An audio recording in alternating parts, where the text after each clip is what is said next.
Nós estamos nesse mês de janeiro, como estamos em recesso da nossa escola bíblica dominical, também da classe de adultos, então nós estamos desenvolvendo uma sequência que vai até o primeiro fim de semana de fevereiro, que é o dia 2 de fevereiro, e que tem como título geral desta sequência, dessa série, o título, afinal de contas, o que é ser presbiteriano? E obviamente que quando nós estamos refletindo sobre isso, como nós falamos domingo passado, quando iniciamos a série, nós não estamos dizendo em nenhum momento que ser presbiteriano é mais importante do que ser cristão. Obviamente que não é. Nossa identidade é sempre a identidade de cristão. Inclusive, este foi o tema de domingo próximo passado, que na medida em que eles confessavam, os primeiros discípulos de Cristo, a fé em Jesus Cristo, a partir daquele primeiro momento que Pedro diz a Jesus, quando perguntado, ele e os discípulos, quem o povo dizia que Jesus era, e depois a eles mesmos, e vós quem dizeis que eu sou, a partir daquele momento que Pedro diz, tu és o Cristo, o Filho do Deus vivo, que aquela confissão de fé, aquela pública confissão de fé, permitiu que eles fossem identificados como discípulos de Cristo e não apenas como judeus, que eles já eram desde que tinham nascido por conta da tradição judaica. E, ao mesmo tempo, essa identidade, por conta da confissão de fé, ela permitiu que Pedro recebesse de Cristo, junto com os discípulos e junto com todo o povo de Deus, a missão. E a missão, obrigado, querido, era que o Senhor, prometendo que edificaria a sua igreja e que as portas do inferno não prevaleceriam contra ela, que esta missão também seria de pregar o Evangelho, exercer aquilo que a gente chamou de poder das chaves. Então, fazendo uma breve recapitulação daquilo que falamos domingo passado, e que está projetado aí, como você pode ver, quando nós dizemos que na confissão de fé, ou na confissão de fé que nós fazemos, nós crentes expressamos diante dos outros o que acreditamos ser verdade e afirmamos a nossa lealdade a Cristo como lealdade final, absoluta, significa que esta confissão, ela não é apenas de boca, ela tem aquilo que é o que a gente chama de ortopraxis, ou uma prática correta de acordo com a confissão correta. Ou seja, o crente não apenas afirma uma verdade teológica, mas ele está disposto a viver de acordo com ela. E é nesse sentido que a confissão se torna um testemunho. Vimos também, dentro disso, que a confissão que faz reconhecer a identidade de que nós somos, direciona a nossa missão, tanto individualmente, como também da comunidade de fé.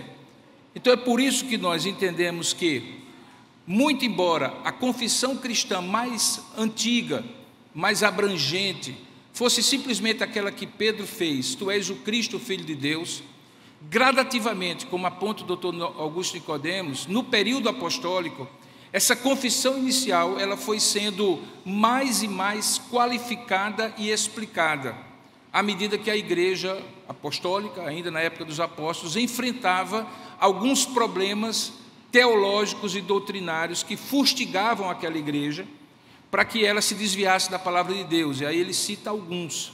Então, basicamente, o que o Dr. Augusto Nicodemos está dizendo é que, à medida em que a igreja era mais conhecida e mais pessoas ouviam aquela primeira confissão de fé, tu és o Cristo, o Filho do Deus vivo, que a compreensão que as pessoas iam tendo sobre quem era esse Cristo, o Filho do Deus vivo, começava a dar espaço para interpretações que estavam incorretas.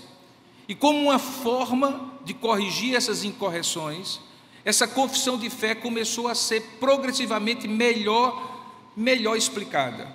E você tem logo um exemplo aí da segunda forma como a igreja, na época dos apóstolos, confessava a Cristo e explicava o que é que ela cria. E é aquilo que nós chamamos de credo apostólico, que em algumas tradições católicas, romanas principalmente, se tornou uma oração, mas que na verdade era uma confissão de fé, e que resumia naquela época um pouco mais o que é que a igreja cria. E aí a igreja cria e crê em Deus Pai Todo-Poderoso, que é o Criador do céu e da terra.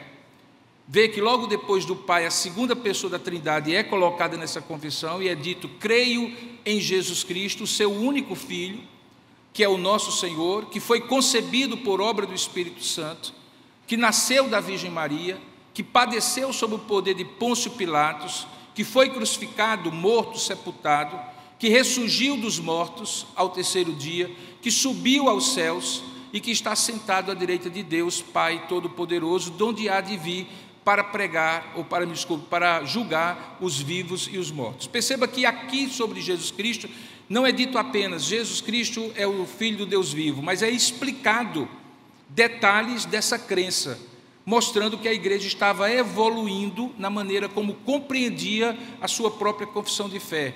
Isso era necessário diante dos ataques que eram feitos contra a igreja, para que ela se desviasse dessa confissão de fé simples. Eu vou dar, por exemplo, um desses ataques simples que a gente consegue identificar na história. Havia uma heresia na época ainda dos apóstolos, chamado docetismo. E a ideia do docetismo é que, na verdade, Jesus Cristo não, de fato, assumiu a encarnação e morreu, de fato, como homem.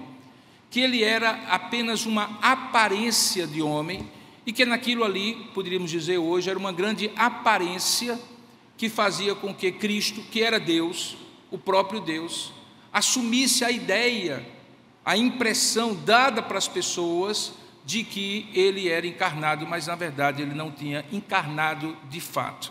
Então, quando aqui diz que ele de fato nasceu da Virgem Maria, quando aqui diz que ele estava na época sob o poder romano de Pôncio Pilatos, que na época, de fato, ele foi crucificado, foi morto e sepultado, ele está ancorando uma realidade, uma crença na história. Ou seja, Cristo era um personagem histórico e não uma aparência e uma ideia da Igreja Apostólica. E esse credo apostólico termina com a crença expressa na terceira pessoa da Trindade, que é: creio no Espírito Santo. E como consequência do Pai, do Filho e do Espírito Santo, obviamente que eles diziam: creio na Santa Igreja. E aqui está a palavra universal, porque a palavra originalmente era a palavra católica. E por que católica? Porque a palavra católica significa universal, mas que hoje tem uma conotação de ser católica romana, e que poderia levar alguém a imaginar que Deus em Cristo fundou uma denominação, uma tradição cristã, quando na verdade ele fundou a sua igreja. E diz que no final, na Santa Igreja Universal, na comunhão dos santos, essa igreja invisível, na remissão dos pecados, na ressurreição do corpo, na vida eterna. Amém. Esse credo apostólico, portanto, é uma abrangência, uma explicação um pouco mais detalhada daquilo que originalmente era apenas a crença da igreja: creio em Jesus Cristo, o Filho de Deus único, o Filho do Deus vivo. Como consequência disso, queridos, nós percebemos que a igreja foi, ao longo do tempo, precisando estabelecer o credo dela, o que ela cria. E dois períodos em particular, o período inicial da igreja e depois o período da Reforma Protestante do século XVI, foram períodos ricos em manifestações do que a igreja cria. Inicialmente por meio dos credos.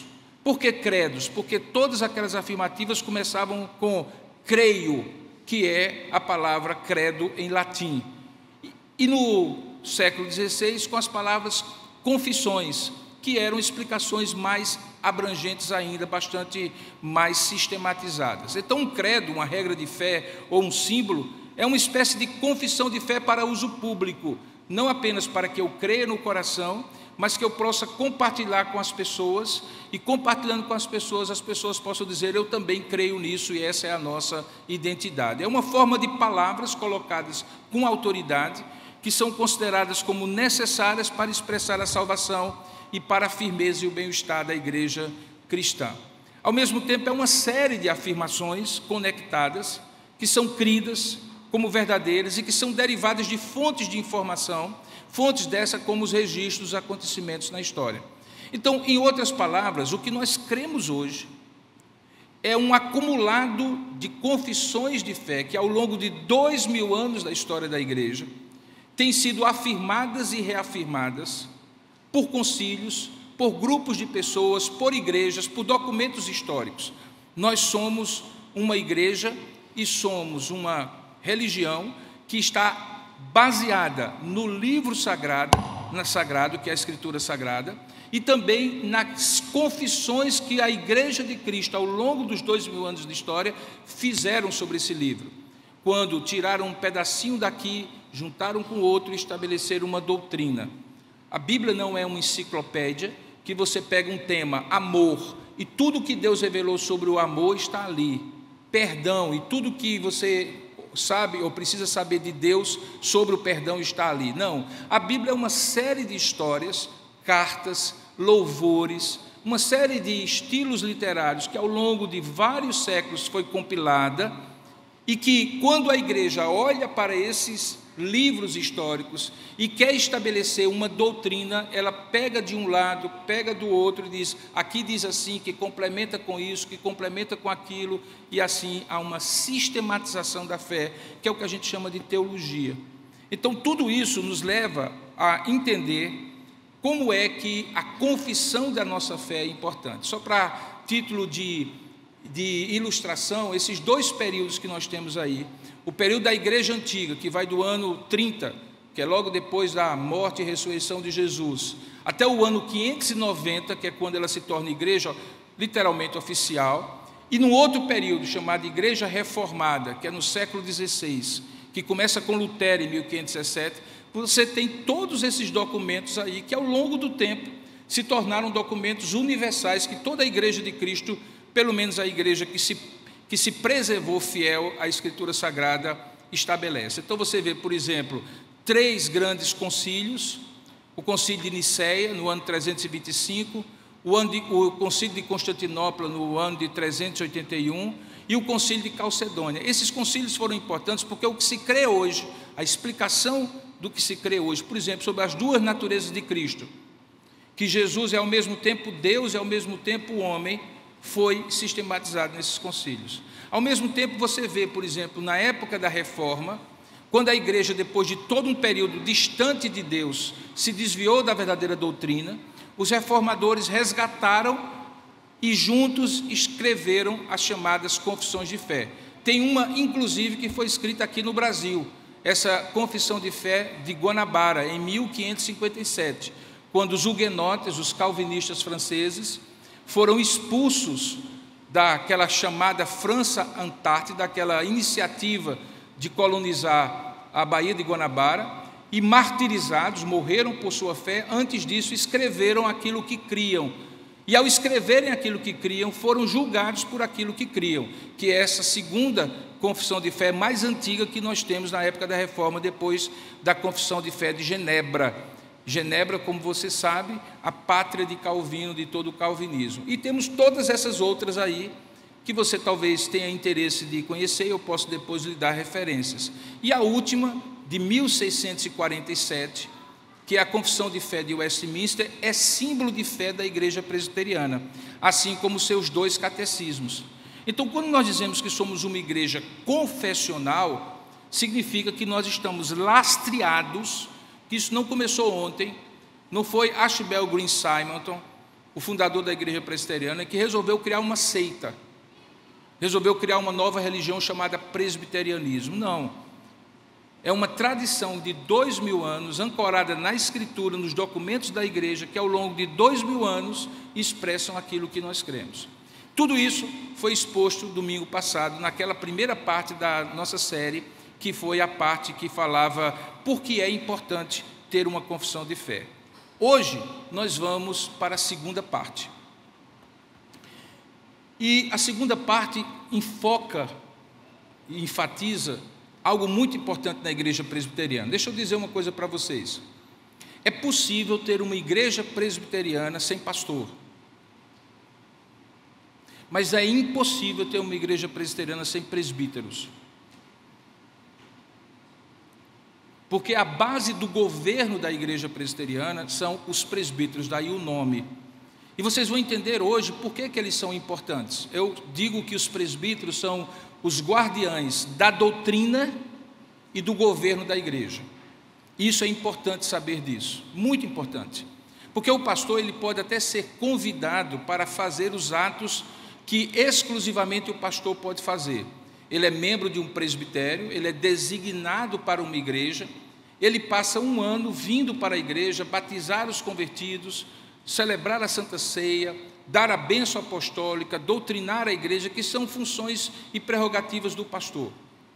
Mas essa igreja, se não tiver pelo menos 2 presbíteros, ela não é uma igreja presbiteriana, porque é pelo governo dos presbíteros que a igreja presbiteriana se estabelece. E nesse aspecto, isto é uma característica específica da nossa igreja. Portanto, entender qual é o papel dos presbíteros, qual é a base bíblica dos presbíteros, é entender qual é a nossa identidade, qual é a nossa forma de governar e a doutrina, e isso é muito importante. Para isso, eu gostaria de convidá-los para o texto básico, que eu gostaria que vocês lessem comigo, e que está no livro de Êxodo, capítulo 18. Êxodo, capítulo 18.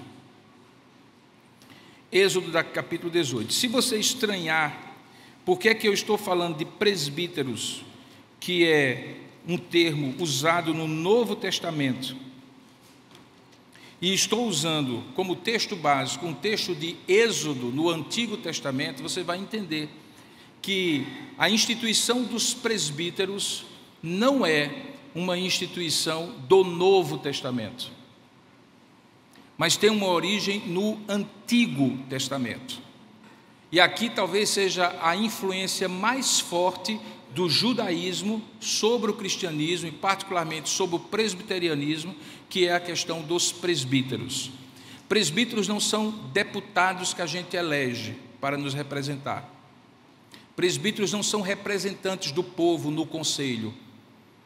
Embora eles sejam eleitos pelo povo, vocês vão compreender que eles são escolhas de Deus, e a igreja apenas reconhece os dons e a chamada deles, e por isso os elege. Então, ao contrário do que a gente pensa, o processo de escolha de presbíteros numa igreja não é um processo político. Não é porque eu gosto de determinado presbítero ou não gosto de determinado presbítero. Não é porque ele faz determinadas coisas que outro não faz. É porque eu reconheço os dons e a chamada dele para essa função de guardar a doutrina e governar a igreja, que eu, com os critérios bíblicos, escolho os presbíteros, não para me representar, mas para representar o governo de Deus sobre a igreja. Porque apesar desse processo ser democrático, a igreja é uma monarquia, onde certamente o pastor não é o imperador, nem os presbíteros, é Jesus Cristo, o rei da igreja. Ele é o cabeça. E todos nós, presbíteros, pastores, diáconos, servos aqui e membros da igreja, somos apenas servos e súditos desse reino. Então é o rei que escolhe quem em nome dele vai governar a igreja, seja um pastor, um presbítero, um diácono, assim por diante. Qual é o meu papel? É olhar aqueles que, uma vez examinados e tendo aquelas virtudes próprias do presbiterado chamado, eu identifico como bons guardiães da doutrina e do governo. Eles podem não ser os mais simpáticos, eu tenho excelentes recordações de bons presbíteros que não eram os mais simpáticos. Alguns de vocês aqui conhecem alguns deles porque também conviveram. Por exemplo, eu convivi com um presbítero chamado Filadélfio Figueiredo, pai do nosso irmão reverendo Carlos Alberto. Para você ver o presbítero Filadélfio Figueiredo rindo, era preciso uma ocasião muito especial. Alguns irmãos estão ali que são da origem de Campina Grande, sabem do que eu estou falando. Um homem austero, muito sério, mas um guardião da doutrina e do governo. Para você ver um homem como Oriel Diniz, que foi presbítero da primeira igreja, Javan Fialho Viana, outros aqui, mais antigos, era muito difícil você vê-los tão populares, mas ao mesmo tempo eles eram homens muito fiéis a Deus, porque eram guardiães da doutrina e eram homens guardiães do governo. Então, por que isso? Porque a ideia de presbítero é a ideia de um ancião. E é esse texto que vai nos mostrar isso a partir do versículo 13. Veja o que é que diz o texto de Êxodo, capítulo 18, verso 13. Talvez você vai precisar alternar as duas projeções e agora colocar o texto. Diz assim: No dia seguinte, assentou-se Moisés para julgar o povo, e o povo estava em pé diante de Moisés desde a manhã até ao pôr do sol. Vendo, pois, o sogro de Moisés tudo o que ele fazia, o nome do sogro de Moisés, se lembra, era Jetro. Vendo Jetro tudo o que Moisés fazia, disse: o que é isso que fazes ao povo? Por que tu te assentas só, e todo o povo está em pé diante de ti, desde a manhã até o pôr do sol? Então respondeu Moisés a seu sogro: é porque o povo me vem a mim para consultar a Deus. Quando eles têm alguma questão, vêm a mim para que eu julgue entre um e outro, e lhes declare os estatutos de Deus e as suas leis. O sogro de Moisés, porém, lhe disse: não é bom o que tu estás fazendo.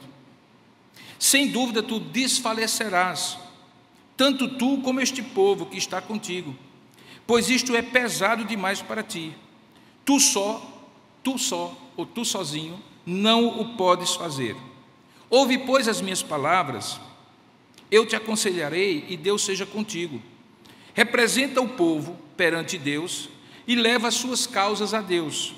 Ensina-lhes os estatutos e as leis, e fazendo-lhes saber o caminho em que devem andar e a obra que devem fazer. Procura dentre o povo homens capazes, tementes a Deus, homens de verdade, que aborreçam a avareza. Põe esses homens sobre chefes de 1000 pessoas, chefes de 100, chefes de 50, chefes de 10, para que julguem este povo em todo o tempo.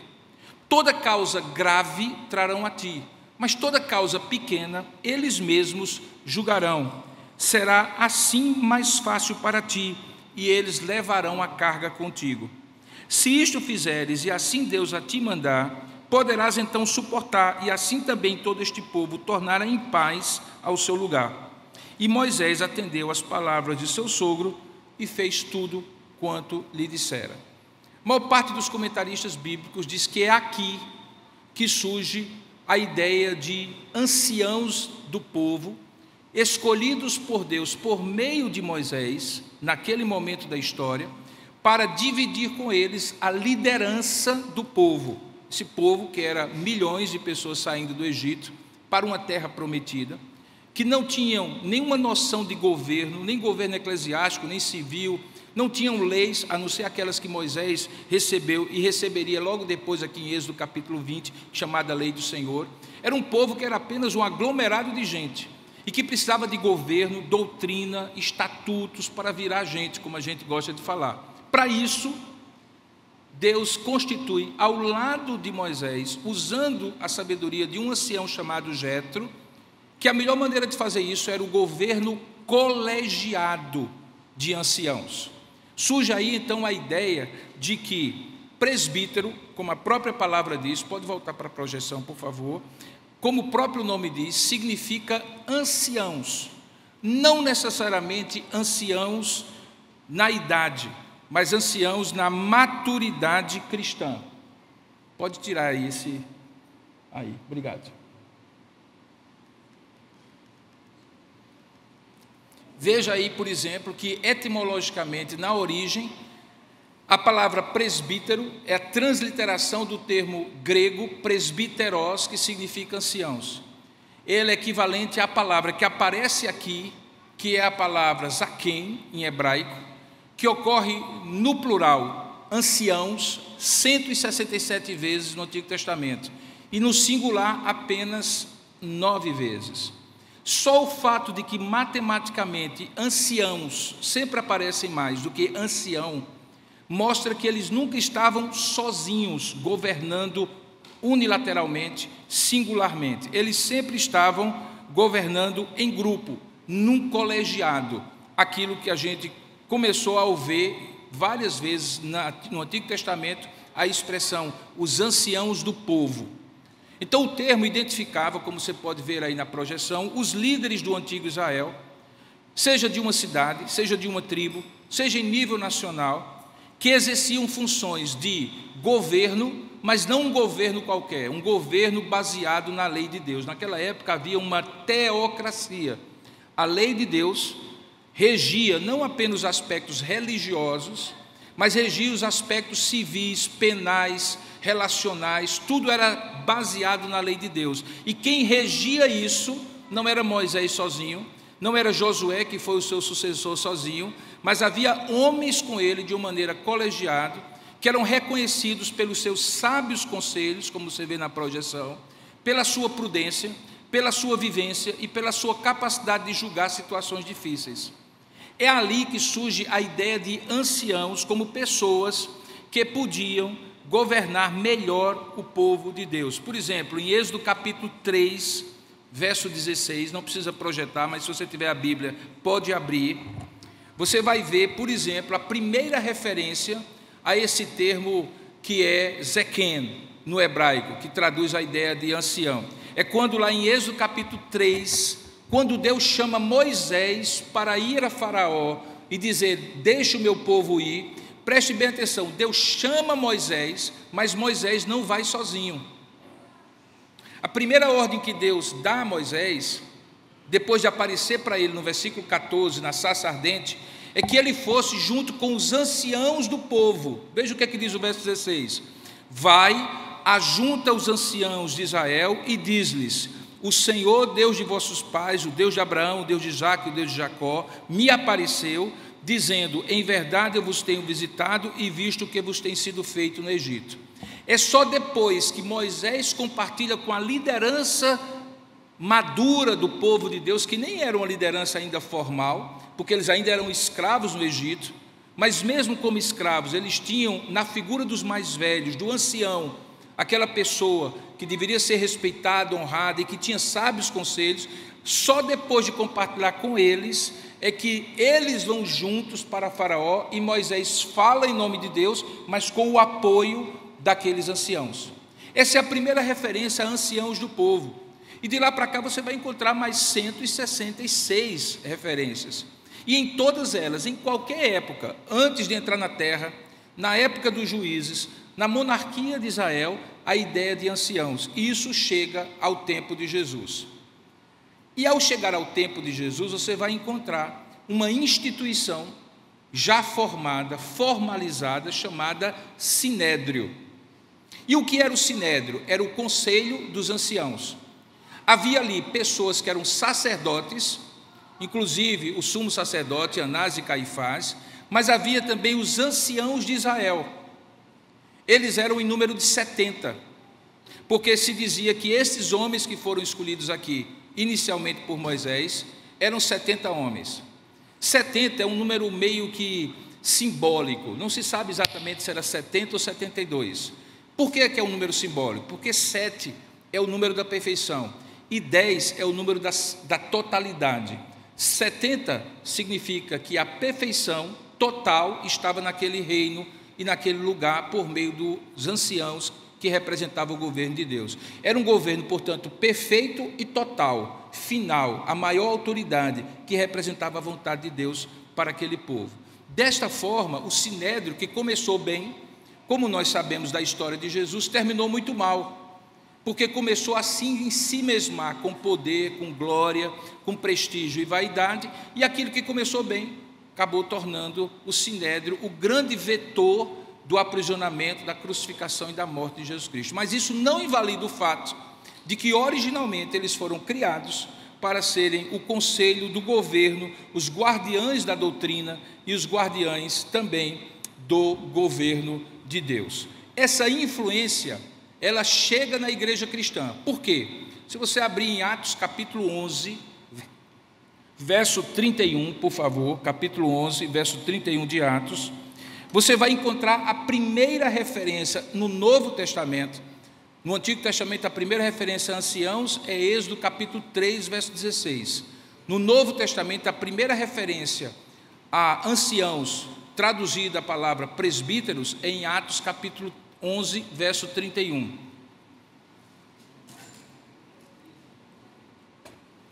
Não é não? Então é a minha dislexia que está ativa. 11h30, pronto, já uma bereana ali já achou. 11h30, obrigado, Trícia.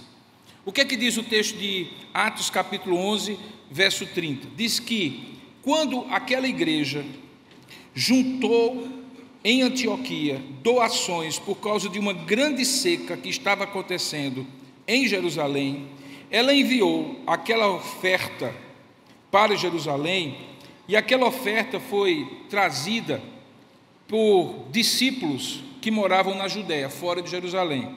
Veja o que é que diz o verso 30. Eles, com efeito, fizeram, enviando aos presbíteros, por intermédio de Barnabé e de Saulo. Presbíteros de onde? Presbíteros de Jerusalém. Então nós estamos na mesma época dos apóstolos, mas já havendo presbíteros.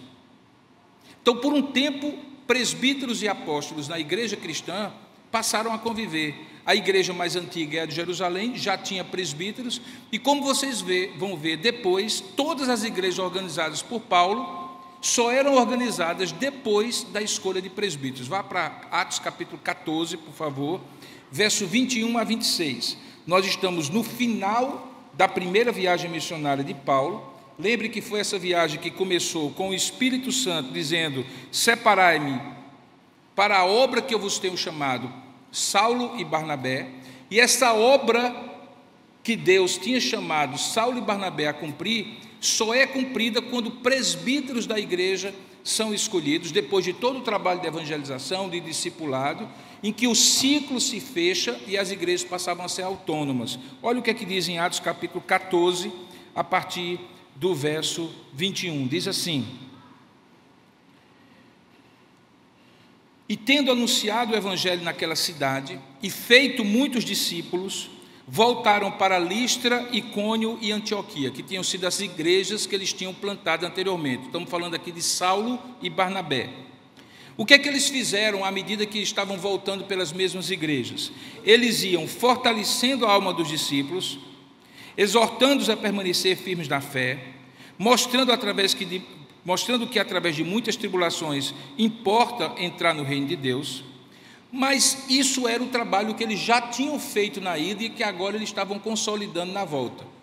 O trabalho só é completado quando acontece o verso 23.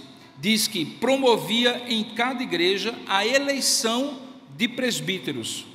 Depois de orar com jejuns, os encomendaram ao Senhor em quem haviam crido. Eles então atravessam a Pisídia, dirigem-se a Panfilha, anunciam a palavra de Deus em Perge, descem a Atália e dali navegam para Antioquia, onde eles tinham sido originalmente recomendados à graça de Deus para, olha a expressão, para a obra que agora já tinham cumprido.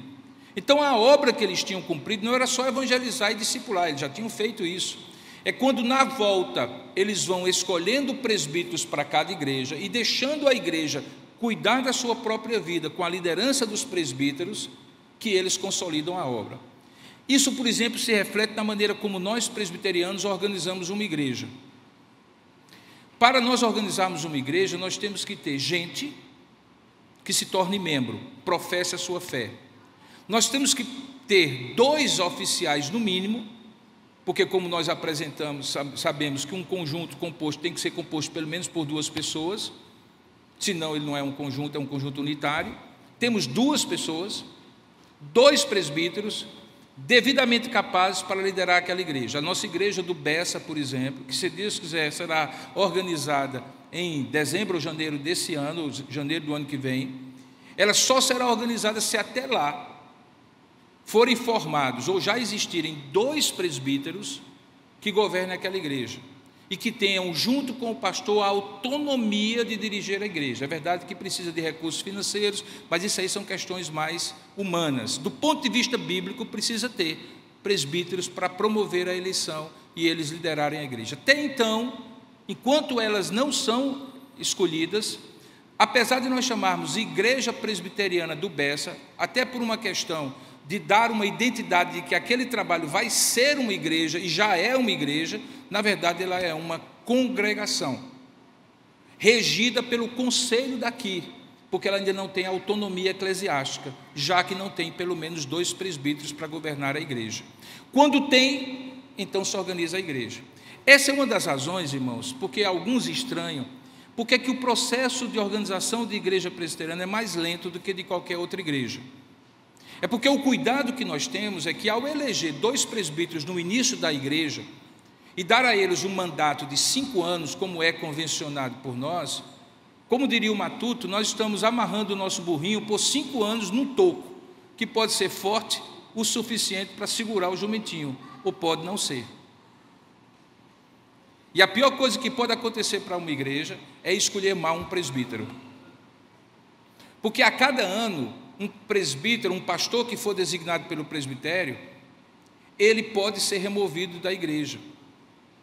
Quando ele é eleito, termina o mandato e pode não ser reeleito. Mas quando ele é designado, como acontece com igrejas que estão começando, que não têm condição de pagar o salário do pastor, e o presbitério designa, e o presbitério ajuda naquele salário, um ano depois ele pode sair, se não estiver cumprindo a sua missão. Mas um presbítero, quando é eleito por 5 anos, ele governa a igreja, ele cuida da igreja, ele pastoreia da igreja, bem ou mal, por 5 anos. Consequentemente, quando nós vamos organizar uma igreja, nós temos que ser criteriosos, porque se não formos, nós vamos criar um problema ao invés de uma solução. Nós estamos baseados em quê? No texto bíblico. Porque uma igreja só tem essa autonomia quando ela tem oficiais que dirigem a sua vida no dia a dia. Então, as igrejas organizadas por Paulo tinham presbíteros, e nesse aspecto eram muito parecidas com as sinagogas. Nas sinagogas judaicas também havia anciãos. Você lembra de um homem chamado Jairo? Lembra de um homem chamado Jairo no Novo Testamento? Que ele tinha uma filha que estava doente, Jesus curou. O que é dito que aquele homem era? Ele era chefe da sinagoga de Cafarnaum. Significa dizer que ele era um ancião que foi escolhido pelos outros anciãos que tocavam aquela sinagoga local para presidir aquela sinagoga. Assim como na igreja presbiteriana existe anciãos, presbíteros, que são escolhidos pelos próprios colegas para serem vice-presidente do conselho, secretário do conselho, tesoureiro do conselho, cabendo ao pastor a presidência do conselho sempre na igreja presbiteriana. Então, de certa maneira, essa influência judaica, ela se trouxe até os dias de hoje, ela foi trazida até os dias de hoje, e já existia na igreja cristã. Só para vocês terem uma ideia, em Atos capítulo 15, eu gostaria que você abrisse aí no verso 22 e 23, quando acontece o primeiro concílio da igreja, que é o concílio de Jerusalém, quem toma a decisão final e vai comunicar todas as igrejas de fora de Jerusalém não são apenas os apóstolos, são os apóstolos e os presbíteros. Ou seja, já havia presbíteros governando a igreja de Jerusalém com a mesma autoridade dos apóstolos. E, gente, isso aqui é muito importante, porque os apóstolos eram o fundamento humano da igreja que estava assentada sobre Cristo. Lembra Paulo escrevendo aos Efésios, que diz que a igreja, cujo cabeça é Cristo, está fundamentada na doutrina dos apóstolos, nos apóstolos e profetas, representando o povo do Antigo Testamento e do Novo Testamento. Então, quando você diz que um homem, como um presbítero, está num concílio com autoridade semelhante para decidir uma questão importante que era aquela, com a mesma autoridade de um apóstolo, isso é muito sério. Porque Deus não tiraria um apóstolo para colocar um presbítero, mas não deixa de ter um presbítero porque tem um apóstolo. Você tem os dois.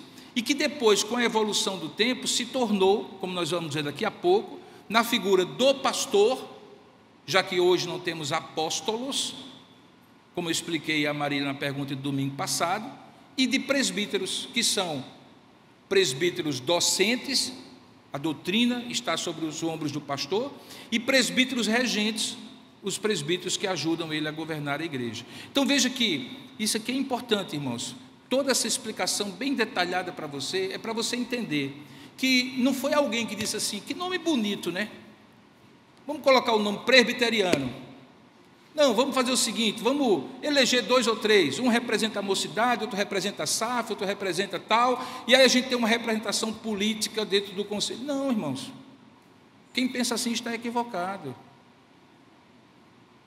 Os presbíteros têm um fundamento bíblico do Antigo Testamento, tem um fundamento bíblico do Novo Testamento, e tem uma importância capital importantíssima. Eu já vi igreja ser preservada de muitos problemas por conta dos presbíteros, e já vi igreja entrar em muitos problemas por conta dos presbíteros. O pastor, numa igreja como essa de Tambaú, dirige e modera as reuniões. Em 24 anos de existência dessa igreja, eu não me recordo de 3 ocasiões em que meu voto decidiu uma questão.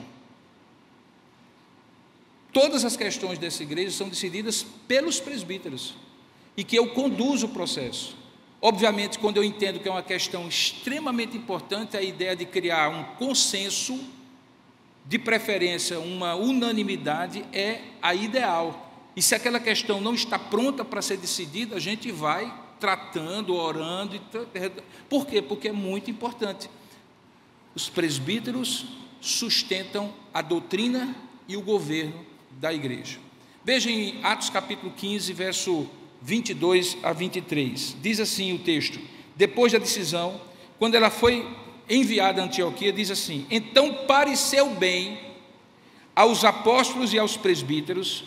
E eu acho muito interessante, irmãos, porque essa mesma expressão, pareceu bem aos apóstolos e presbíteros, nos versículos anteriores, ela tem uma semelhança com aquela expressão, pareceu bem ao Espírito Santo e a nós. Esse nós aí, que ouviram o Espírito Santo para decidir aquela questão, são nós apóstolos e nós presbíteros, que são aqueles que dirigem a igreja. Pois bem, então pareceu bem aos apóstolos e aos presbíteros, com toda a igreja, tendo elegido homens dentre eles, enviá-los juntamente com Paulo e Barnabé a Antioquia. E quem eram esses homens?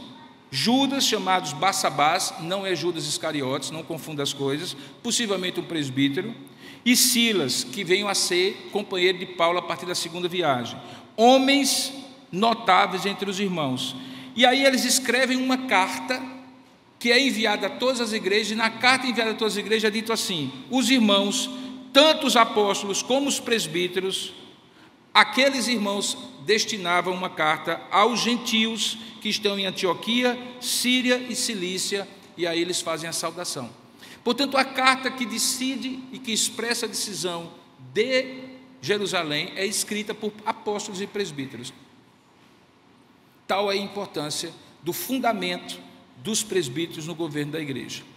Tendo dito isso, quais são as funções de um presbítero? Por que eu estou dizendo que eles são guardiães da doutrina e do governo da igreja? Primeiramente, porque eles são chamados para supervisionar o rebanho. A palavra supervisionar é a tradução da palavra episkopos. Skopos, ver. Epi, de cima. Episkopos, aquele que vê de cima, aquele que supervisiona. Esse é o texto, ou o termo que traduzido é a palavra bispos. Bispos no Novo Testamento não é uma hierarquia. Você tem pastores, tem bispos, arcebispos e o Papa. Não. No Novo Testamento, bispo é uma função dos presbíteros e dos pastores.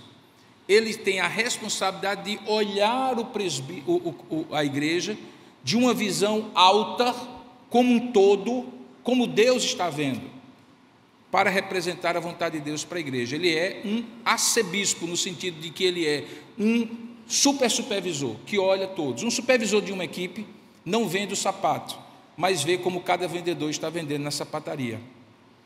E ao ver, orienta, baseado inclusive na sua própria experiência. O presbítero é aquele que supervisiona o rebanho como bispos. Quando em Atos capítulo 20, verso 28, Paulo estava passando o pastorado da igreja em Éfeso e faz o seu discurso maravilhoso, chamado Discurso da Despedida, em Atos capítulo 20, ele chama os presbíteros, diz o que fez, lembra aos irmãos o que fez e que eles foram testemunhos. Aquela igreja tinha passado 3 anos sob o pastorado de Paulo, e aí quando chega no versículo 28, ele diz assim: atendei por vós e por todo o rebanho, sobre o qual o Espírito Santo vos constituiu bispos, para pastoreardes a igreja de Deus, a qual ele comprou com o seu próprio sangue. Então, essa supervisão não é uma supervisão administrativa apenas, é uma supervisão pastoral. Todo presbítero é um pastor. Ele só não é um pastor integralmente dedicado a isso. Ele tem suas funções normais, mas ele também se dedica a pastorear os rebanhos, junto com o pastor. Por isso que, quando em 1 Pedro, capítulo 5, e eu gostaria que você abrisse, porque esse texto é muito importante, no capítulo 5, verso 1 a 4, você vai ver um homem como Pedro, escrevendo essa epístola, e Pedro era apóstolo, concorda comigo? Nós estamos falando de Simão Pedro, mas veja como é que ele coloca-se para os presbíteros que estão ali em 1 Pedro, capítulo 5, verso 1 a 4. Ele diz assim: rogo, pois, aos presbíteros que há entre vós, eu presbítero com eles. Então era um apóstolo que se considerava presbítero com eles. Por quê? Porque como apóstolo ou como presbítero, eles tinham a função de supervisionar o rebanho e pastorear o rebanho em nome do supremo pastor, que é Jesus Cristo. Olha o que é que ele diz, como deve ser essa atitude. Ele diz assim: rogo, pois, aos presbíteros que há entre vós, eu presbítero com eles, e testemunha dos sofrimentos de Cristo, e ainda coparticipante da glória que há de ser revelada. Olha a ordem, no imperativo: pastoreai o rebanho de Deus que há entre vós. E ele diz como não deve ser pastoreado, não por constrangimento, não por obrigação, mas espontaneamente, como Deus quer. Nem por sorte da ganância, seja ganância de prestígio, de vaidade, de poder ou de dinheiro, mas de boa vontade, ou com a motivação pura. Nem como dominadores dos que vos foram confiados, porque presbítero nem pastor é dono da igreja, na verdade ninguém é dono da igreja. Antes tornando-vos modelos do rebanho. E aí o que é que ele promete? Ele diz: logo que o supremo pastor se manifestar, recebereis a imarcessível coroa de glória. Existe um tempo em que pastores e presbíteros, em todo o tempo da história da igreja, chegarão diante de Deus, que é o supremo pastor Jesus Cristo, que na verdade é o pastor de vocês e também é meu pastor. E nós vamos apresentar e dar contas a eles o que é que nós fizemos com as ovelhas que eles nos foram confiadas. Então, quando eu vejo alguém com muita vontade de ser presbítero, eu digo assim: você não sabe o que é que você está pedindo a Deus, porque Deus vai lhe pedir contas. Quando eu vejo um jovem dizendo assim: eu quero ser muito pastor, eu digo: você não sabe o que é que você está pedindo a Deus. Não é para quem quer, é para quem Deus chama, porque a responsabilidade de chegar ao final da sua vida e não dar conta apenas de si, mas daqueles que você recebeu para tomar conta, é muito grande. E nenhum de nós é capaz. Temos muitas falhas e fraquezas, e muitos de nós vamos ter que, constrangidos, dizer a Deus: não fizemos um bom trabalho. Mas ao mesmo tempo ele diz assim: eu que sou presbítero, sou chamado por Deus para pastorear em nome do supremo pastor, a quem eu devo prestar conta. Dentro daquilo que eu chamo de pastorear, ou que Pedro chama de pastorear, há duas atitudes ou duas ações. Primeiro, ensinando a sã doutrina. Irmãos, pastorear não é dar tapinha nas costas. Pastorear é ensinar a sã doutrina para que nós que somos pecadores conheçamos o Evangelho e corrijamos a nossa vida. Claro que a gente deve fazer isso em amor, claro que a gente deve fazer isso no espírito fraterno, mas pastorear é, antes de tudo, ensinar. E isso é função de pastor e é função de presbítero. E todo ensino, de alguma maneira, corrige, porque sempre é para a correção, para a educação na justiça, como diz Paulo, escrevendo a Timóteo. Portanto, é uma função docente que corrige, não é apenas um professor de matemática que passa a fórmula no quadro. Se você quiser estudar, estuda; se você quiser aprender, você aprende; se você quiser fazer uma boa prova para tirar uma boa nota, você atira. Não, é alguém que faz com o desejo de que aquilo seja corrigido na sua vida, e aquilo traduza-se em fruto. Por isso que 1 Timóteo, capítulo 3 e Tito, capítulo 1, diz que todo presbítero deve ser apto para ensinar. Deixa eu dizer uma coisa para você: os presbíteros dessa igreja, ou de qualquer igreja séria, devem ser capazes de discutir teologia, doutrina, explicar o que creem, por que creem, basear-se na Bíblia, dar uma boa aula de escola dominical, pregar se eventualmente precisarem pregar. Eles têm que ser aquelas pessoas que vocês olham, seja pastor ou presbítero, porque o pastor também é presbítero, e digam assim: se eu tiver alguma dúvida na Bíblia, a quem eu vou perguntar? É um presbítero, é um pastor. Não, se eu precisar que alguém me explique ou me ajude a explicar a alguém isso aqui, a quem eu devo perguntar? A um presbítero, a um pastor, porque eles são guardiães da doutrina. Tanto em 1 Timóteo, capítulo 3, verso 2, como em Tito, capítulo 9, diz que eles devem ser aptos. e aptos não é apenas passaram por média, eles devem ser os melhores para ensinar e doutrinar, porque parte do pastoreio passa por ensinar a sã doutrina.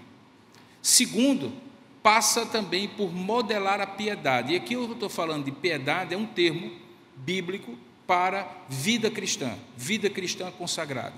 E tanto 1 Timóteo capítulo 3, como Tito capítulo 1, que são os dois textos que eu recomendo que você leia depois, que fala sobre a escolha de presbíteros, no regime presbiteriano particularmente, você vai entender que esses presbíteros precisam ser modelos do rebanho. Modelo significa aquele que está à frente para ser seguido. Paulo, por exemplo, era um modelo. Ele dizia assim: sede meus imitadores, como também eu sou de Cristo. Significa que ele era perfeito? Não, ele era modelo até mesmo nas imperfeições dele, buscando corrigi-las. Existe uma modelagem quando a gente erra, se arrepende, reconhece, pede perdão a Deus e prossegue. E alguém olha, vendo a gente fazer isso, também crê, se arrepende, pede perdão a Deus e prossegue. Porque o testemunho não é o testemunho da perfeição, é o testemunho da piedade, da integridade diante de Deus. Porque se fosse ser por perfeição, nenhum de nós, obviamente, estaria à frente da igreja. Então, essas funções do presbítero, elas estão claramente definidas na Bíblia, para supervisionar o rebanho, para pastorear o rebanho e assim por diante. Como é, e aqui eu estou chegando ao final da mensagem em estudo, como é que as diversas igrejas evangélicas entendem esta maneira de pastorear e de modelar? E aqui nós vamos entrar numa discussão que não vai ser profunda, o tempo não nos permite, sobre modelos de governo da igreja. E só existem 3 na história. O que a gente chama de sistemas de independência, que são exercidos pelos congregacionais, pelos batistas, onde os presbíteros são oficiais da igreja para apoiar o ministério pastoral. Mas a força do governo da igreja não está nos presbíteros, está na congregação, na assembleia. Normalmente, igrejas congregacionais e batistas, elas não têm um presbitério que jurisdiciona, que determina. Elas têm uniões, elas têm concílios, elas têm associações, em que as igrejas, convenções, em que as igrejas se associam, mas preservam a sua independência. A diferença, por exemplo, ao sistema presbiteriano é que se o conselho dessa igreja, que tem governo sobre essa igreja, fizer alguma coisa contra a sã doutrina ou contra o governo presbiteriano, o presbitério, formado por representantes de cada igreja presbiteriana de uma região e dos seus pastores, pode vir, corrigir e, se não for corrigido, dissolver o conselho e tornar a igreja uma congregação presbiterial. Então, no sistema presbiteriano você tem jurisdição, nos sistemas de independência você tem associação. A associação é livre, a jurisdição é mais restrita, mas existem igrejas congregacionais e batistas que têm presbíteros. Daqui a pouco eu vou colocar uma citação de um grande teólogo batista hoje, chamado Mark Dever, que é americano, que escreveu um livro falando sobre as 9 marcas de uma igreja saudável, um texto que é conhecido por muitos, batista, em que ele reconhece que no início, mesmo as igrejas batistas não tinham apenas um presbítero, tinham vários presbíteros e havia ali um governo colegiado. A única diferença era que não tinha um presbitério que jurisdicionava essas igrejas, como ainda hoje não tem, diferentemente das igrejas presbiterianas. O segundo tipo de sistema é o chamado sistema de completa dependência. Veja que são extremos. Um é de completa independência, cada igreja manda em si mesmo, e outra de completa dependência. Dependência de quem? É o modelo episcopal, também visto em muitas igrejas pentecostais e neopentecostais. É quando os presbíteros são designados e ordenados pelo bispo. E no caso da igreja episcopal, o bispo não é apenas uma função, é uma hierarquia. Você tem pastores, presbíteros e tem bispo, e acima do bispo, arcebispo e cardeal e assim por diante. Então, quem elege os presbíteros? Na igreja de sistema de independência congregacional e batista, a assembleia. Na igreja episcopal não é a assembleia, é o bispo que diz: você vai ser pastor, você vai ser presbítero daquela igreja local. Então os presbíteros são designados pelo bispo e exercem suas funções debaixo, sob a autoridade episcopal. Por isso se cunhou aquela ideia, quando alguém não conseguia que um sacerdote fizesse algo, disse: pai, vai se queixar ao bispo. porque o bispo era a instância superior que corrigiria a ação do sacerdote, fosse católico, anglicano e assim por diante. No meio termo entre essas duas posições está, no caso, a igreja presbiteriana, que é o chamado sistema representativo conciliar. E por que é chamado assim? Porque os presbíteros são escolhidos pela congregação. O conselho de presbíteros, lembra que só pode ter igreja se já tiver um conselho, então se tiver 2 presbíteros são um conselho. Esse conselho convoca a assembleia, esse conselho publica um edital dizendo quais são os critérios que os presbíteros precisam cumprir para serem escolhidos. Esses critérios têm que ser bíblicos, como nós vimos, e têm que ser constitucionais, porque os presbíteros honram a Constituição da igreja e os símbolos de fé. Examina esses homens indicados por vocês. Em algumas igrejas o conselho pode indicar, a igreja pode indicar. No nosso caso aqui, há 24 anos, a igreja indica os presbíteros. O conselho atual examina esses presbíteros para ver se eles estão em condição de concorrer e devolve para a Assembleia escolher. Nós cremos que em cima de todo esse processo, Deus está supervisionando pelo seu Espírito e conduzindo todas as coisas. Não quer dizer que nós não podemos errar ao escolher ou não escolher alguém.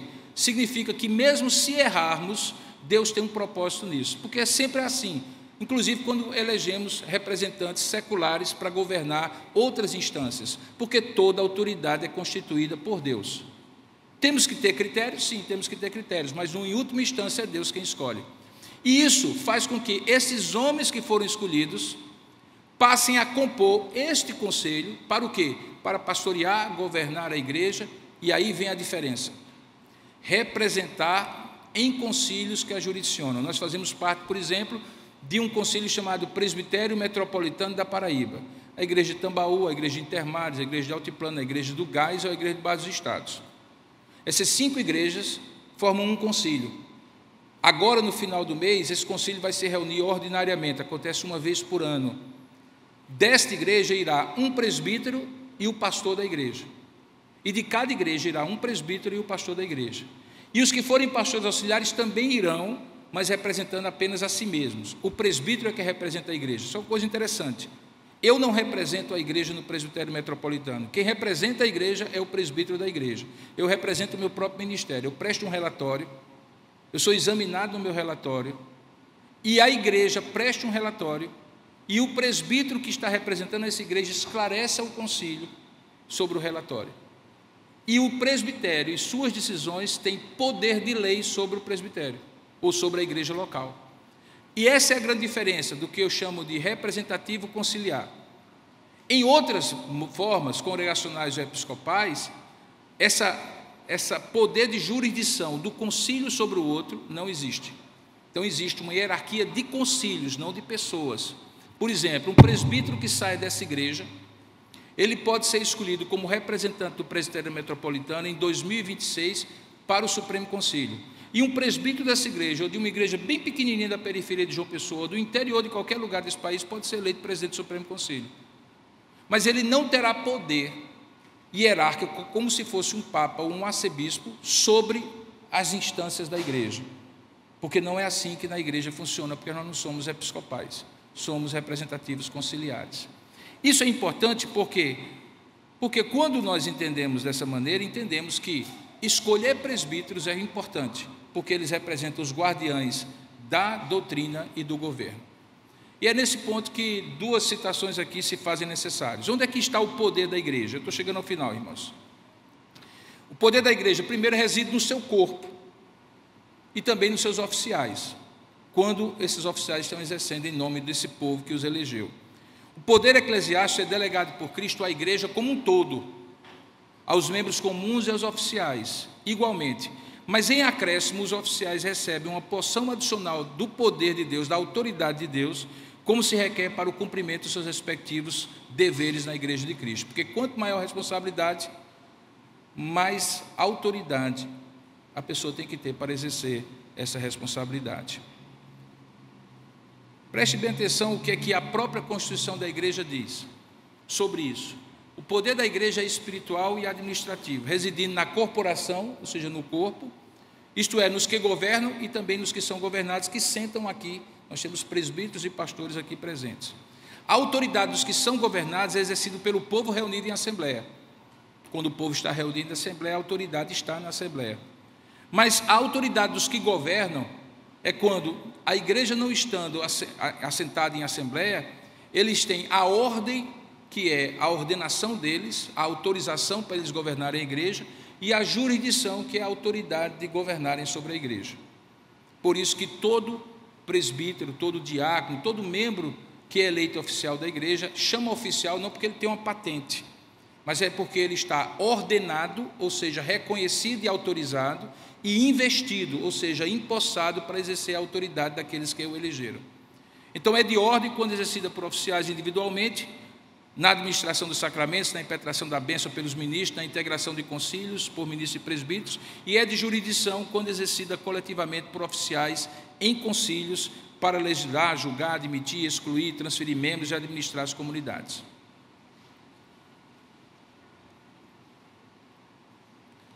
Quando é que a igreja exerce as suas funções?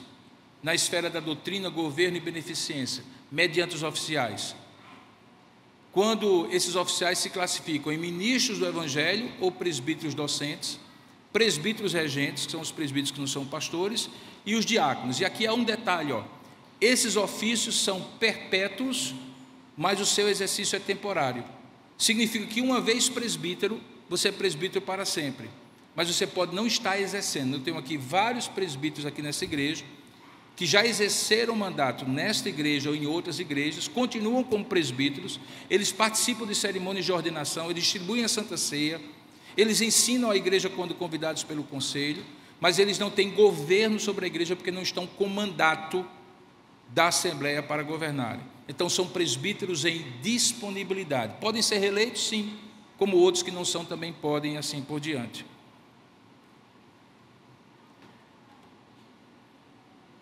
Eu vou encerrar com essa citação aqui.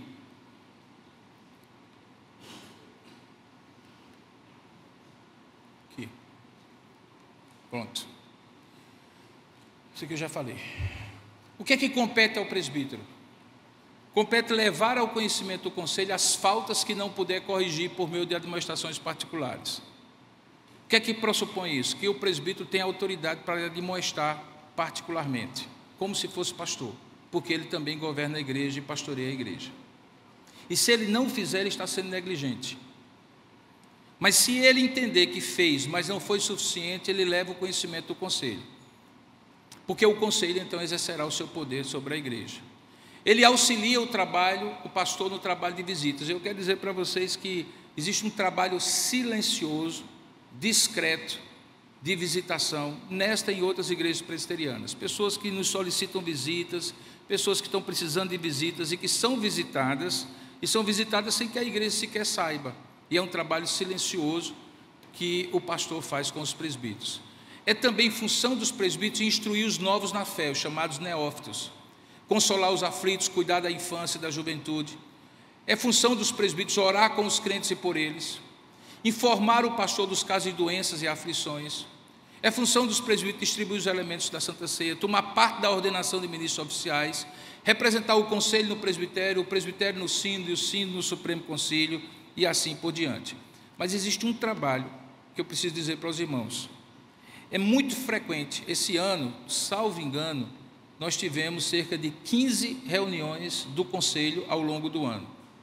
E muitas dessas reuniões, que são privativas, mas que você como membro, se tiver algum assunto que queira tratar, pode solicitar a sua presença e você será recebido, mas é a única reunião dos concílios que é privativa. A do presbitério é pública, a do sínodo é pública, a do Supremo Concílio é pública, a do conselho é privativa. E nessas 15 reuniões foi muito comum, como acontece sempre, de nós começarmos uma reunião, como aconteceu, pela manhã e terminarmos na madrugada do dia seguinte, um dia inteiro, apenas parando para comer, ou algumas vezes comendo enquanto estamos trabalhando, pedindo uma pizza, um sanduíche, assim por diante.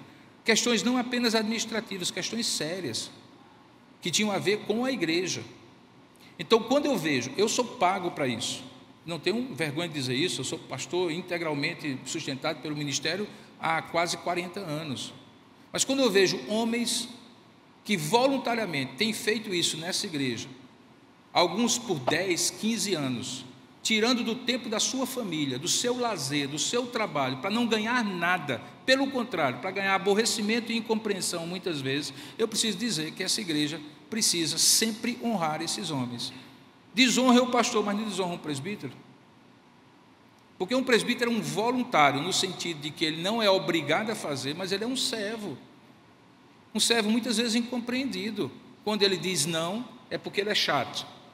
Quando ele não está presente, mesmo não sabendo do problema, é porque ele foi omisso. Quando ele está presente na casa de um e não na casa do outro, é porque ele tem acepção de pessoas. E por aí vai. E não é assim, irmãos. Há um trabalho silencioso nos bastidores. Quando a gente tem, por exemplo, que examinar um membro da igreja que precisa ser disciplinado, você não sabe como isso é doloroso. Eu já vi esse conselho dessa igreja chorando de madrugada, tentando convencer irmão da igreja que estava em pecado a abandonar o pecado para não ter que ser disciplinado. E homens que não são parentes, não são irmãos, não são pais daquela pessoa, e estão lá sentindo a dor do outro. Então é um trabalho muito abnegado, o trabalho dos presbíteros da igreja. Eu não duvido de quando uma pessoa é eleita e aceita essa eleição, que ele está almejando uma excelente obra. Como diz assim, aquele que aspira ao episcopado, excelente obra almeja. Mas é excelente porque o Deus a quem a gente serve é excelente, mas o processo é muito doloroso e muito difícil. E por isso é preciso que a gente conheça e honre os presbíteros, seja dessa igreja ou de qualquer igreja que seja fiel. Concluindo o meu estudo, a minha exposição e estudo, no século XVIII, dizia aquele autor batista, os batistas e presbiterianos concordavam que devia haver uma pluralidade ou um número múltiplo de presbíteros em cada igreja local. Hoje, a maioria das igrejas batistas não tem presbíteros, só tem o pastor e a junta diaconal, porque o pastor é o único presbítero da igreja batista, normalmente é assim que é considerado, porque ele é o pastor e presbítero, é ele que supervisiona o pastorado da igreja, o rebanho da igreja, e os outros são apenas administrativos que o apoiam, alguns até inclusive em outras igrejas, eventualmente pagos para isso. Mas hoje, a prática da pluralidade de presbíteros, como diz aqui o texto de Mark Dever, pastor batista, é incomum entre as igrejas batistas. Aí ele faz a seguinte constatação: contudo, entre os batistas e muitos outros, há uma tendência crescente na direção a essa prática. Que prática? Da pluralidade de liderança, por boas razões. A primeira que ela aponta é, ela era necessária nas igrejas do Novo Testamento, assim como é necessário em nossos dias. Porque uma coisa é um governo de um homem só, que pode acertar e pode errar. Outra coisa é um governo colegiado. E eu tenho a alegria de dizer que em 24 anos eu tive mais votos vencidos no conselho, opiniões vencidas, do que necessidade de decidir com voto de Minerva. O que representa uma segurança para o pastor.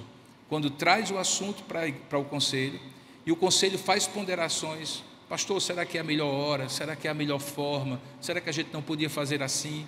E essa decisão colegiada da representatividade, porque foram vocês que elegeram debaixo da vontade soberana de Deus. Então, todo esse sistema chamado presbiterianismo é baseado na antiga aliança, na nova aliança, na prática de 2000 anos da história da igreja e em bons princípios de liderança que Deus estabeleceu. Eu sei que alguns de vocês podem estar pensando assim, e eu até acho que vocês estão sendo muito pacientes comigo hoje, como também no domingo passado e talvez nos próximos domingos. Mas, pastor, janeiro a gente queria pela manhã uma mensagem assim de encorajamento, que o ano fosse uma bênção, que a gente pudesse ter mais fé, mais esperança. Mas deixa eu dizer, isso também é importante. Isso que vocês estão ouvindo e sendo ensinados é fundamental para quem é conscientemente um membro de igreja presbiteriana. Por isso que responde à pergunta, afinal de contas, o que é ser presbiteriano? Ser presbiteriano é reconhecer a ideia bíblica e a importância do governo dos presbíteros da igreja. Que Deus possa nos abençoar e por intermédio de presbíteros do passado, que já nos abençoaram muito, do presente e do futuro, essa igreja continue conduzindo a sua vida, a sua história de maneira bíblica. Que Deus nos abençoe. Como fizemos domingo passado, nós estamos abrindo um espaço para 2 ou 3 perguntas que se façam necessárias, para depois procedermos o ofertório. Se tiver alguém com alguma pergunta, Diácono Henrique, torcedor do 13, dos Campinenses. Oi. Pastor, antes de eu ser presbiteriano, de entender o governo presbiteriano, eu cresci e aprendi de que Atos 15 era justamente para defender o governo congregacional. E tem algumas coisas que não ficam claras para mim, porque no verso 6 é informado de que a reunião estavam os apóstolos e os presbíteros. E aí, quando Tiago vai dar o parecer dele, já se fala de que a multidão estava presente e calada. Aí já no verso 22, que vai se tratar da decisão, é dito que pareceu bem aos apóstolos, aos presbíteros, com toda a igreja. E aí é onde surge minha dúvida: essa decisão que a igreja participou foi só na escolha das pessoas ou no teor, na decisão em si do assunto que estava sendo discutido? Antes de responder a sua pergunta, deixa eu dizer uma coisa que é importante. Quando, como pastor presbiteriano, convicto do governo presbiteriano, eu defendo a forma presbiteriana, em nenhum momento eu estou dizendo que a forma congregacional ou episcopal não tem fundamentos bíblicos válidos e assim por diante. É mais ou menos como o batismo por imersão e o batismo por aspersão.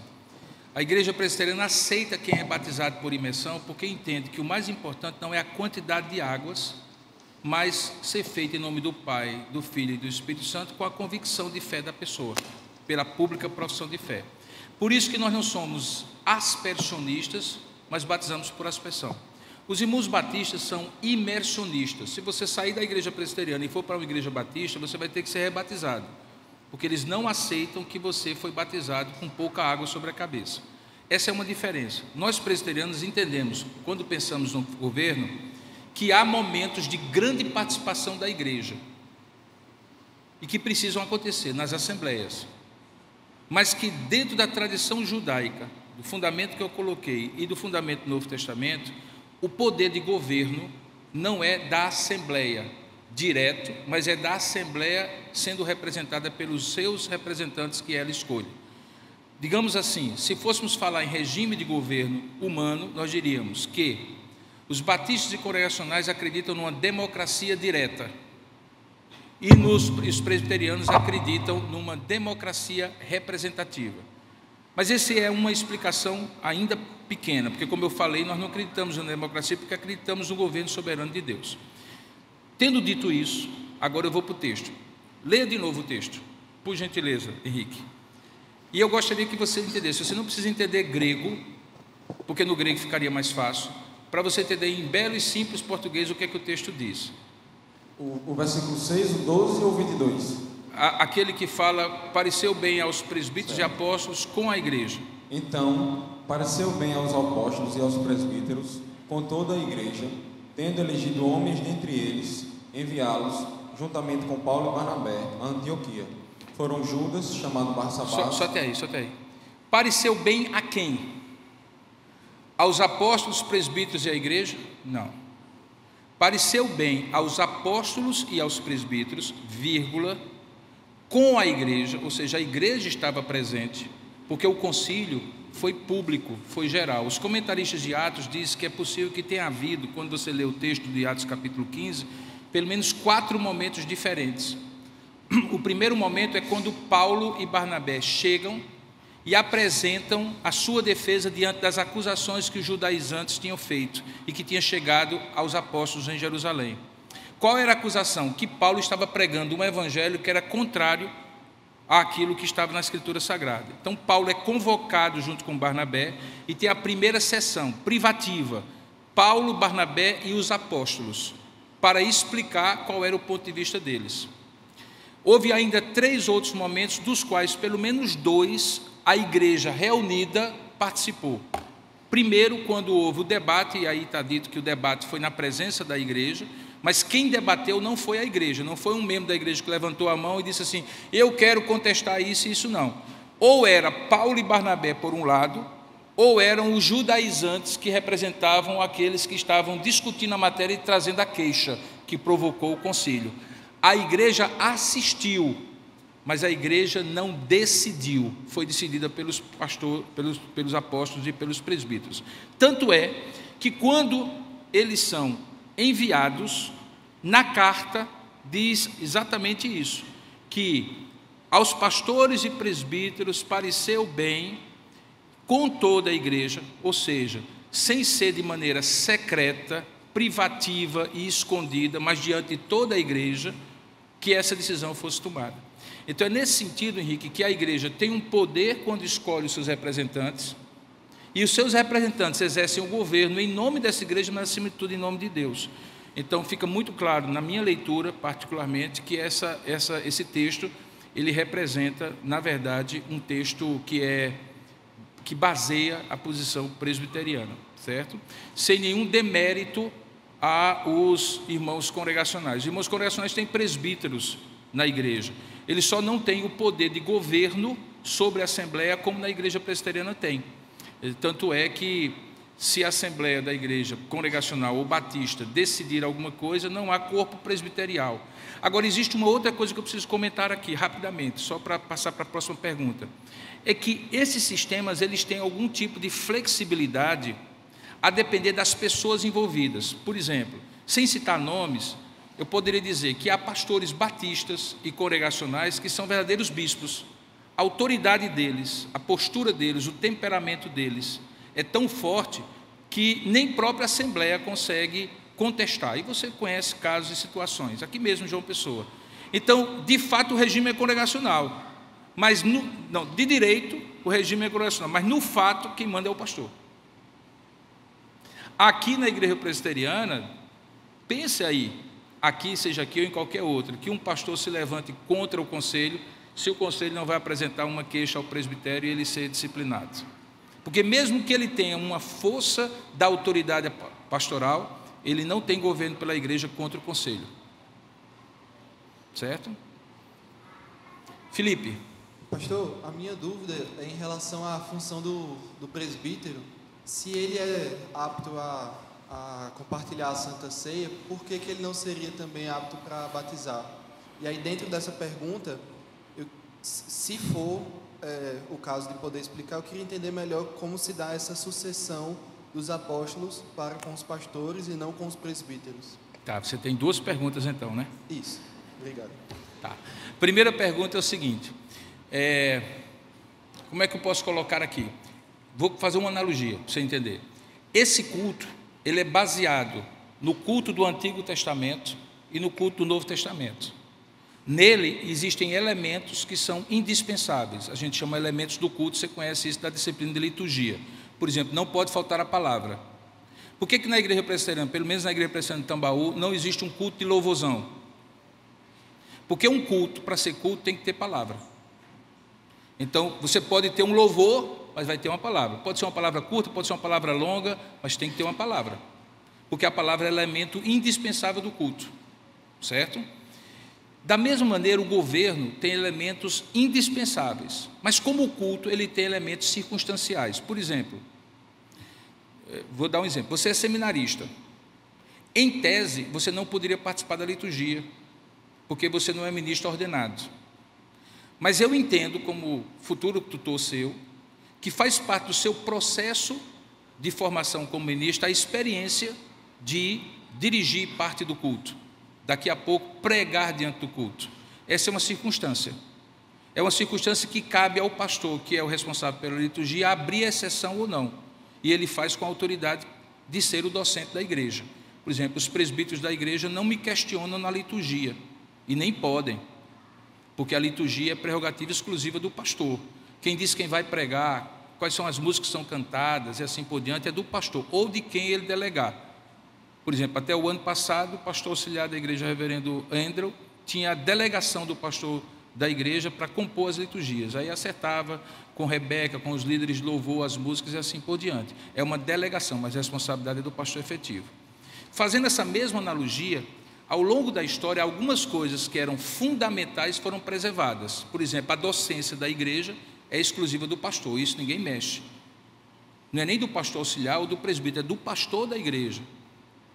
Agora, algumas circunstâncias da evolução histórica das funções de pastor e de presbítero mudaram. Por exemplo, na época dos puritanos, em que eles queriam fazer um contraste muito grande com a igreja anglicana, que era muito litúrgica, cheia de hierarquias, mas ao mesmo tempo não queria ir para o outro extremo de não ter oficiais e tudo mais, eles preservaram e deram aos pastores e presbíteros funções exclusivas. Por exemplo, o ensino somente com os clérigos, digamos assim. Mas isso não é tão rígido como na igreja católica, onde existe clero e existe leigo, claramente. No caso nosso, a evolução histórica demonstrou que certas coisas deveriam ficar ainda sob a responsabilidade do pastor. Por exemplo, a ministração da Santa Ceia. Mas não é a ministração toda, se você percebeu a liturgia. Existe só uma parte que o pastor, e só o pastor pode fazer, é quando ele tira os elementos do uso comum para consagrá-los ao uso litúrgico. Mas presbítero ora na hora da Santa Ceia, presbítero distribui a Santa Ceia, pastor distribui com presbítero. Então, são coisas específicas, recortes que são exclusivos do pastor. Eu diria para você que, na ausência de um pastor, qualquer presbítero teria, excepcionalmente, a autoridade, debaixo da liderança de um presbítero, para batizar e para celebrar a Santa Ceia. Mas isso são excepcionalidades diante de uma circunstância realmente excepcional. Você está lá no interior da Amazônia, em algum lugar, onde para chegar um presbítero é a cada 6 meses, para chegar um pastor é a cada 6 meses. A igreja pode não ficar 6 meses sem Santa Ceia. Então o pastor daquela congregação, daquela igreja, pode designar um presbítero para fazer o batismo dos novos conversos e a Santa Ceia. Uma situação excepcional. E por que isso tem que ser assim? Porque, de qualquer maneira, o pastor foi preparado, você está fazendo um curso de 4 anos, para fazer a docência e a ordenação nas igrejas. Então, é uma função exclusiva de quem foi preparado para isso. Mas você vê uma coisa que você, quando for pastor, vai fazer junto com os presbíteros é ordenar. Uma das coisas, os que estão aqui na igreja há algum tempo, ou de outras igrejas, lembram dos momentos de ordenação de pastores, presbíteros e diáconos. Todos os presbíteros são chamados à frente, quer tenham mandato ou não, quer sejam daquela igreja ou não, para impor as mãos, porque a imposição de mãos não é prerrogativa exclusiva do pastor, mas dos oficiais da igreja, presbíteros e pastores. Então, existem circunstâncias que, ao longo da história, existe uma discussão junto com essa daí, que não cabe aqui a gente fazer, que é, por que existe essa divisão entre presbíteros docentes e presbíteros regentes? Na minha tese de doutorado, quando eu faço a análise, vai sair em livro agora em fevereiro, se Deus quiser, eu faço análise de como foi que, historicamente, evoluiu esse conceito. E que, por exemplo, na igreja da Escócia, de onde vem o presbiterianismo, não havia isso ainda, no início, depois passou a haver a diferença de presbítero docente e regente. Mas o fato é que tanto o presbítero regente como docente ensina, os presbíteros da igreja ensinam. E tanto o presbítero regente como docente ordena a igreja, governa a igreja. Agora, sobre quem está a responsabilidade? Se der errado, quem é que vai para a cadeia? Se der errado, é a pessoa que é responsável. Então, por exemplo, eu represento a igreja judicial e extrajudicialmente. Nenhum presbítero da igreja será preso se fizer alguma coisa errada nessa igreja. A quem vocês vão ter que visitar na cadeia será o pastor Robson. Porque diante das leis do país eu sou o responsável. Quer eu tenha feito ou quer eu tenha deixado de fazer. Da mesma maneira, diante do tribunal divino, tem certas coisas que é a Deus, que Deus vai pedir a mim. E que os presbíteros estão ali para apoiar. Mas Deus não vai dizer assim, vem cá, presbítero. Não, vai chamar o pastor. Essa é a primeira pergunta. A segunda pergunta foi? Estou lhe dando canja porque você é seminarista. Oi. Em relação a... eu vou usar o termo sucessão apostólica. Sim, ótimo. Ok, vou explicar agora. Obrigado. Veja, os apóstolos, eles tinham o depósito da fé. Ou seja, a igreja tinha que estar caminhando na doutrina dos apóstolos. Atos capítulo 2, verso 42. Perseveravam na doutrina dos apóstolos. Elas tinham que perseverar na doutrina dos apóstolos. Então, os apóstolos foram aqueles 12. Uma vez que eles morreram, quem deveria ser aqueles depositários daqueles que eram responsáveis pelos guardiões da doutrina? Aqueles que os pastores, que os apóstolos designassem.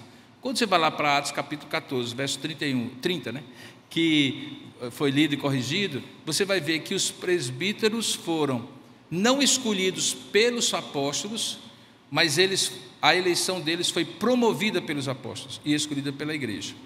Então os presbíteros continuaram sendo, junto com os pastores, naquela igreja de Éfeso, o pastor era Timóteo, que foi quem sucedeu Paulo. Mas os presbíteros, e não apenas o pastor, receberam a responsabilidade de governar e cuidar da igreja conjuntamente. Timóteo continuou sendo o doutrinador da igreja, como Paulo tinha sido, e os presbíteros com ele governavam a igreja. Então não houve uma sucessão apostólica de colocar uma mão em cima deles, mas houve um encomendar a graça de Deus. Se você vai lá no texto de Atos capítulo 14, depois de escolhido, eles eram encomendados à graça de Deus, ou seja, Deus cuida deles, orienta, dá sabedoria e graça, que é exatamente aquilo que nós fazemos quando ordenamos impondo as mãos. Só mais uma pergunta, e aí outras perguntas só depois do culto, para a gente não demorar mais ainda. Se alguém tiver alguma pergunta, é agora. Senão cale-se para sempre. Depois do culto pode ter. Alcides, você capricha na sua pergunta, viu? Que é a última. Eu não ia nem perguntar, ia deixar que alguém perguntasse, mas ninguém se apresentou. Vá. Então, primeiro dizer que está sendo super interessante esse culto-aula. Muito esclarecedor, eu não tinha nem noção da importância que tem um presbítero dentro de uma igreja. E eu vi que o artigo 51 fala no que compete ao presbítero. Na Constituição, há uma previsão legal do que não compete? Não existe. Não existe. E duas em uma, rápida. Uma vez escolhido um presbítero, o pastor tem autoridade para vetá-lo? Não. Nenhuma. O pastor, junto com os presbíteros atuais, eles regem o processo. Quando eles publicam o edital, eles estão colocando todas as regras que devem reger, e no caso nosso aqui até escolhemos uma comissão eleitoral, que a gente brinca dizendo que é o TSE, normalmente composto por dois presbíteros e um pastor. Normalmente eu designo que seja o pastor auxiliar, inclusive para me deixar isento do processo. Uma vez o processo e o edital sendo publicado, então é o que vale, é o que está escrito.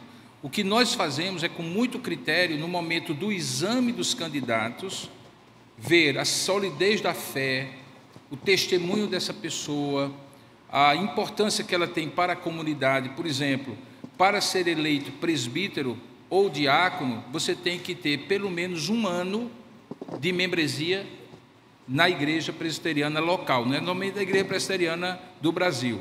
Então, por exemplo, a pessoa que chega 6 meses atrás pode ser o melhor presbítero do mundo, já ter conquistado toda a igreja com a sua maneira de ensinar, de pregar, com o seu acesso, as pessoas reconhecem o dom deles e tudo mais, só tem 6 meses. Ele tem que esperar mais 6 meses para poder não... Porque é aquela velha história, são critérios de prudência, critérios de controle, mas o pastor não tem poder de veto sobre a escolha. Ele pode não gostar, já gostei, já não gostei, porque às vezes a igreja não sabe o trabalho do presbítero que foi eleito ou que não foi eleito nos bastidores, e às vezes escolhe de maneira intempestiva, escolhe por simpatia, por outros tipos de interesses. Isso acontece em toda igreja, infelizmente, por isso que é tão importante esse tempo de preparação. Esse estudo não é para preparar para eleição nenhuma, a gente não tem previsão de imediato para uma eleição. Quando houver, haverá um estudo, mas é importante essa compreensão da importância disso. E, obviamente, que a gente se submete à votação da igreja por entender que ela identificou qual é a vontade de Deus para a igreja. O que não compete é por exclusão. Se não compete a ele e compete a outro, então não compete a ele. E o que não compete a ele e não compete a outra é porque não compete a nenhum dos dois. Basicamente é isso. Como toda regra jurídica, é mais estabelecido o que compete, não necessariamente o que é vedado, né? Por exemplo, não compete ao presbítero ser conselheiro de sociedade doméstica, mas por dedução, como ele é responsável para orar pelos neófitos, pelos irmãos pequenos e grandes da igreja, mulheres e homens e tudo mais, o conselho a cada ano designa um presbítero para ser conselheiro da SAF e outro presbítero para ser conselheiro da UPH e assim por diante, até para que esse presbítero seja o elo dessa sociedade com o conselho. Então o conselho, essa sociedade tem uma demanda que quer que o conselho analise, ela vem por intermédio do presbítero que é conselheiro e assim por diante. Até nisso nós somos representativos também para dar equilíbrio. Assim, eu sou meio suspeito porque eu sou presbiteriano, né? Nasci na igreja presbiteriana e sou presbiteriano de carteirinha, não saberia ser congregacional, nem batista, nem nenhuma outra denominação, com todo respeito a todos eles.